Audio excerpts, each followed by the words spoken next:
Hello mga Kumaritich! Na-receive nyo na rin ba ang inyong mga clothing allowance? Ito nga pala yung memo galing sa Schools Division Office of Quezon City.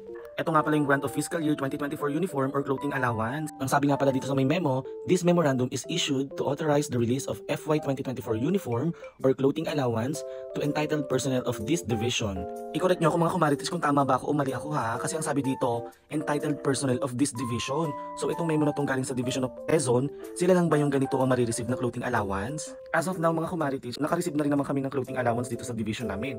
Pero hindi tulad dito sa may nakalagay sa memo ng Division Office ng Quezon. Na ang sinasabi nga dito sa number 1, per section 58 of the General Provisions of General Appropriations Act or GAA 2024, an amount not exceeding 7,000 pesos is hereby authorized for the payment of the said benefit. However, the availability of allotment for the school benefit is only 6,000 pesos. Therefore, the grant of uniform or clothing allowance shall be in 2 tranches. So mga Kumaritich, yung clothing allowance pala ngayon na ibibigay na siya by 2 tranches, divided na siya into 2. Hindi nga lang din ako sure kung kasama kami dito sa 2 tranches kasi nakalagay Division of Quezon lang. Kung 2 tranches nga, yung first tranche nakuha na namin.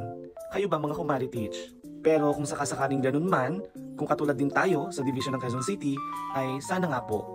Kung hindi man, nagpapasalamat pa rin po kami dahil meron din kaming na-receive. Malaking tulong na po yun para sa amin. Yun lang, maraming salamat.